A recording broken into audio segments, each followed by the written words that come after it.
नमस्कार विद्यार्थी मित्रांनो. आत्ता आपले जे सीईटी ॲडमिशन प्रोसेस आहे ती आली आहे प्रोव्हिजनल लिस्टच्या उंबरठ्यापर्यंत. प्रोव्हिजनल लिस्ट तुमची आज डिस्प्ले होणार आहे. त्याच्यामध्ये तुम्हाला काय चेक करायचं, कसं चेक करायचं याच्याबद्दल मी आज या व्हिडिओमध्ये सांगणारच आहे. त्याचबरोबर एक गोष्ट लक्षात ठेवा, प्रोव्हिजनल मेरिट लिस्ट तुम्ही पाहिल्यानंतरच पुढचे 3 दिवस तुम्हाला जो दुरुस्तीचा काळ मिळणार आहे, ज्याला ग्रीव्हन्स पिरियड म्हणू, तोही तुमच्यासाठी महत्त्वाचा राहणार आहे. त्याच्यानंतर 27 तारखेला येणारी फायनल मेरिट लिस्ट असू द्या, त्याच्यानंतर 28 ते 30 मधला कॅप राऊंड 1 हा पहिला टप्पा तुमच्यासाठी खूप महत्त्वाचा ठरणार आहे. आणि ह्या 8 ते 9 दिवसाच्या कालावधीमध्ये तुम्हाला काय काय करायचंय हे मी आज व्हिडिओमध्ये सांगणार आहे. हा व्हिडिओ शेवटपर्यंत पहा, कारण की तुमचं कॉलेज, ड्रीम कॉलेज मिळवण्याचा मार्ग या 9 दिवसामध्येच फिक्स होणार आहे. जर तुम्ही एकही गोष्ट मिस केली, तुम्हाला तुमचे कॉलेज मिळण्यास विलंब लागू शकतो. Cap round 2, cap round 3, cap round 4 पर्यंत तुम्हाला पुढचा प्रवास करावा लागू शकतो. म्हणून आजचा व्हिडिओ काळजीपूर्वक पहा. तुम्हाला कोणत्या चुका करायच्या नाहीत, कॅप राऊंडमध्ये असू द्या, आणि कॉलेज लिस्ट कशी बनवायची याच्याबद्दल मी आज तुम्हाला सांगणारच आहे. त्याचबरोबर प्रोव्हिजनल लिस्टमध्ये काय काय चेक करायचं आहे, जर काही चुका असतील तर त्या दुरुस्त कशा करायच्या आहेत, त्याचबरोबर फायनल मेरिट लिस्ट आल्यानंतर तुम्हाला पुढचे काय ऑप्शन निवडायचे आहेत, ह्या सगळ्या गोष्टी मी तुम्हाला आज सांगणार आहे. व्हिडिओ शेवटपर्यंत नक्की पहा.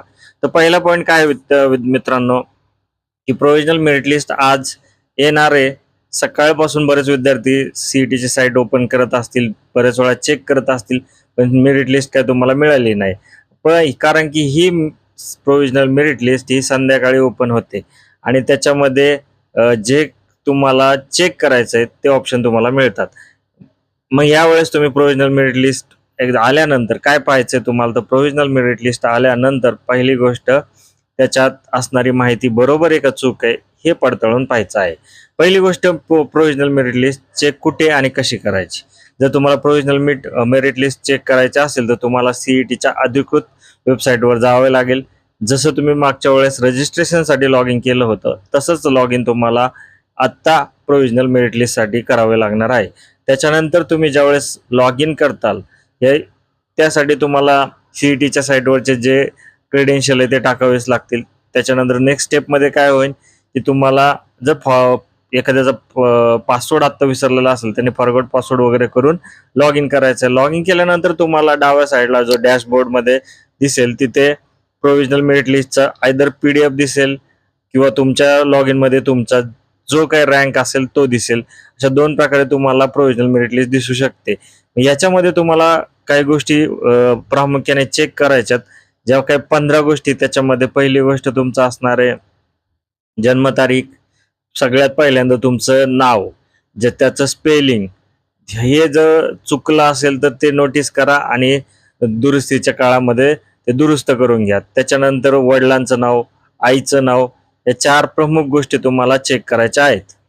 प्रमुख 4 गोष्टीनंतर तुम्हाला काय चेक करायचं आहे, तर तुम्हाला त्याच्यानंतर पाहायचं आहे की तुमचा जी माहिती टाकली होती ज्याच्यामध्ये तुमच्या कॅटेगरीचे डिटेल्स असतील, त्याचबरोबर तुम्ही सीईटीचं पर्सेंटाईल जे टाकलं होतं तेच आलंय का, तुमचे एज्युकेशनल डिटेल्स तेच आलेत का, ते तुम्हाला चेक करायचं आहे. त्याचबरोबर तुमचा जो टाईप आहे, टाईप ए, टाईप BC, जो तुम्ही टाकला होता तोच आलाय का, ह्या सगळ्या गोष्टी तुम्हाला चेक कराव्या लागतील. त्याचबरोबर तुम्ही जे क्वालिफाईंग मार्क्स म्हणजे जी तुम्ही एक्झाम दिली होती सीईटी असो JEE, त्याचे सगळे डिटेल्स बरोबर आलेत का, 10वीचे मार्क, 12वीचे मार्क जे काय आहेत, जे जसे एंटर केले होते तसेच आलेत आहे का हे तुम्हाला चेक करायचे. त्याच्यानंतर तुम्हाला चेक करायचं स्टेट मेरिट नंबर, त्याच्यानंतर कॅटेगरी मेरिट नंबर, कॅटेगरीचे डिटेल्स, तुम्ही ज्या कॅटेगरीमध्ये अप्लाय केलं होतं त्याचे डिटेल्स, रिझर्वेशनचे डिटेल्स, त्याच्यानंतर काही डिफेन्स कोट्यामधून करत असतील तर डिफेन्स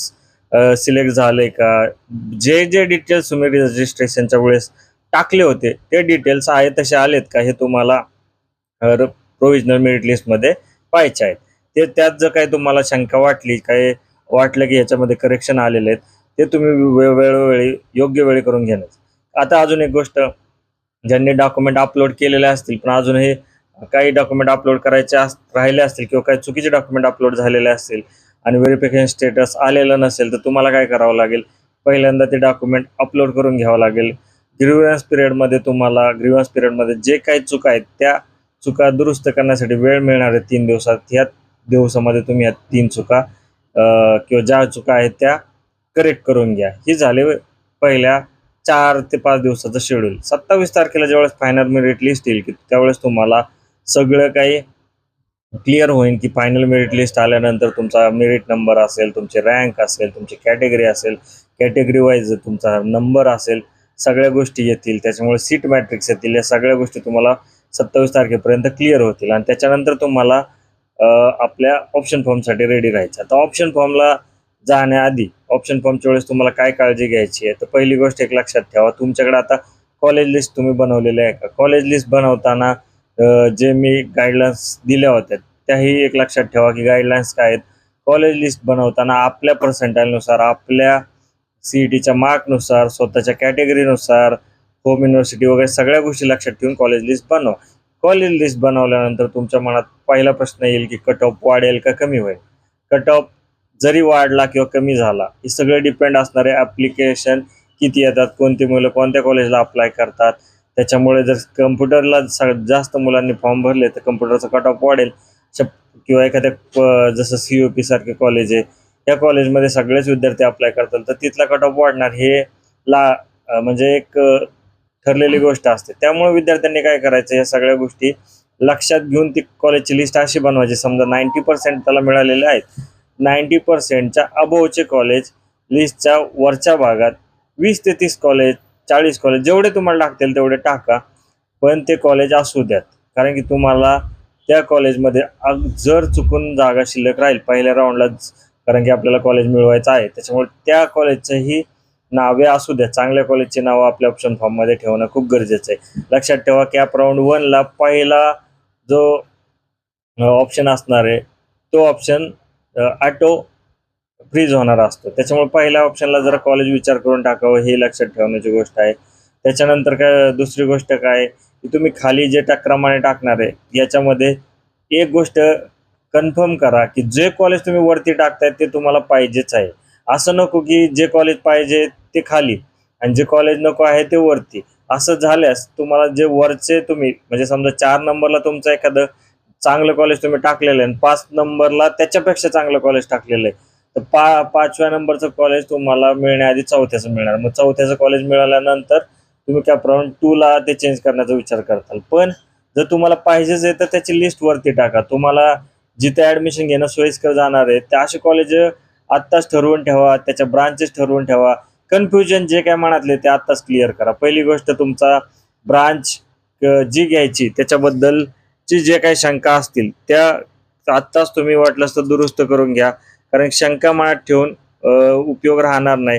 तुम्हाला जी ब्रांच पहिली हवी आहे त्या कॉलेजच्या कॉम्बिनेशन बरोबर वरती टाका. त्याच्यानंतर जे कॉलेज आणि ब्रांच म्हणजे नंतर मिळालं तरी चालतील असे कॉलेज खाली टाका. असे 20 ते 30 ऑप्शन तुम्ही ड्रीम कॉलेजचे ठेवा, 20 ते 30 ऑप्शन टार्गेट कॉलेजचे आणि 20 ते 30 सेफ कॉलेजचे ऑप्शन ठेवा आणि बाकी तुम्हाला जे टाकता येईल ते तुम्ही नंतर ॲड करू शकता. जे कॉलेज शेवटी तुम्ही ॲड करू शकता ते. पण एक लक्षात ठेवा कॉलेजची लिस्ट प्रेफरन्स नंबरला जरी 3 दिवस दिलेले असतील, 28 जुलै ते 30 जुलैचा कालावधी दिलेला असेल, तरी तो वेळ खूप कमी आहे मित्रांनो. जर तुम्ही व्यवस्थित कॉलेज लिस्ट बनवली असेल तर तुम्ही डायरेक्टली ते टाकू शकता, ते प्रेफरन्स लावून आपलं फॉर्म सबमिट करू शकता. पण जर तुमचा ऑप्शन फॉर्म भरताना तुमचं कन्फर्मेशन नसेल, तुम्ही जर पूर्ण अभ्यास केलेला नसेल, स्वतःच्या पर्सनलाइज कॉलेज लिस्ट बनवलेली नसेल किंवा तुम्हाला ऑप्शन फॉर्ममध्ये प्रेफरन्स सेट कोणता करायचा आहे हे तुम्हाला आता क्लिअर झालेलं नसेल, तर तो 3 दिवसामध्ये तुमचं कन्फ्युजन अजून वाढेल आणि परिणामी काय शेवटच्या दिवशी बरेचसे विद्यार्थी डायरेक्टली आहेत तशी जे आपले ऑप्शन फॉर्म आहे तो कन्फर्म करून टाकतात. मग कुठलं कॉलेज वरती जातं, कुठलं कॉलेज खाली जातं. अशा परिस्थितीमध्ये काय होतं की वरच्या नंबरला एखादं तुलनेने कमी चांगलं कॉलेज वरती येतं आणि तेच मिळून जातं. मग परत कॅप राऊंड 2ला जा, परत त्याच्यासाठी बेटरमेंटचा ऑप्शन ठेवा. या सगळ्या गोष्टी कराव्या लागतात. त्यापेक्षा एकदाच लिस्ट व्यवस्थित चेक करा. आणि दुसरी गोष्ट सांगतो, ज्यावेळेस आपण ऑप्शन फॉर्म भरायला जातो त्यावेळेस ऑप्शन फॉर्म भरताना खूप वेळा असं होतं की टेक्निकल एरर, सर्व्हर एरर ह्याच्यामुळे भरलेले ऑप्शन कितीतरी वेळा समजा नेट गेलं, काय झालं, अशा थोड्याशा प्रॉब्लेममुळं परत परत भरावे लागू शकतात. अशा वेळेस पण ते प्रेफरन्स क्रमांक ठेवणं आणि तो योग्य त्या पद्धतीने भरून घेणं, ते पेशन्स ठेवणं हे खूप गरजेचं आहे. कारण की तुम्ही जर एकदा फॉर्म भरला आणि त्याच वेळेस समजा सर्व्हर डाऊन झाला आणि पुन्हा फॉर्म भरायची वेळ आली, तर तुम्हाला त्याच क्रमाने ऑप्शन फॉर्म भरता यावा म्हणून तुमचा त्या ऑप्शन फॉर्म सहित लिस्ट पाहिजे, तुमचे ते कोड. कारण ते सर्च करायला पण वेळ लागतो. कोडनुसार समजा एखादं कॉलेज सर्च करायचं, तर कोडची पण लिस्ट तुमच्याकडे हवी आहे, हे लक्षात ठेवा. म्हणजे कॉलेज कोणतं हवं, कोणत्या रिजन मधलं हवं, ऐन टायमिंगला तुम्ही शोधत बसले तर खूप वेळ लागेल तुमचा सबमिट करण्यापूर्वी. जर ते 3-3, 4-4 वेळा शेवटच्या दिवशी कदाचित सर्व्हर डाऊन वगैरे अशा समस्या यायला लागल्या, तर लिस्ट घाई गडबडीत ऑप्शन फॉर्म सबमिट व्हायला नको, ही त्याच्या मागची भावना आहे. म्हणून 28, 30, 30 जुलै ही नक्की काळजी घ्या. कोणी तुम्हाला गाईड करत असेल, कोणी तुम्हाला सल्ला देत असेल, त्याचा सल्ला घ्या. व्यवस्थित तो ऑप्शन फॉर्म भरून घ्या. ऑप्शन फॉर्म भरताना एक लक्षात ठेवा, पहिले जे काही कॉलेज टाकतोय आपण, ते कॉलेज योग्य त्या क्रमाने टाका. कारण पहिल्या कॉलेजपासूनच आपण जाणार आहे. शेवटचे कॉलेज जर तुमचं लागलं तरी तुम्ही सेकंड राऊंडला ते बेटरमेंटसाठी जाऊ शकता. म्हणून या गोष्टी काही लक्षात ठेवा या 8-9 दिवसामध्ये. कारण पहिल्या राऊंडला जर तुमचं कॉलेज फिक्स झालं आणि ते तुमच्या मनाप्रमाणे असेल, तर तुम्ही एक 90% लढाई इथे जिंकलेली आहे. तुमचा इंजिनिअरिंग ऍडमिशनचा जो उद्देश होता तो पहिल्या राऊंडला साध्य झालेला आहे. मग त्याच्यावरती जर अजून बेटर कॉलेज असला आणि तेही मिळण्याच्या तुम्हाला वाटत असेल की ह्याच्यात तुम्ही तर दुसऱ्या राऊंड पर्यंत जाऊ शकता, तिसऱ्या राऊंड पर्यंत जाऊ शकता, पण पहिल्या राऊंडला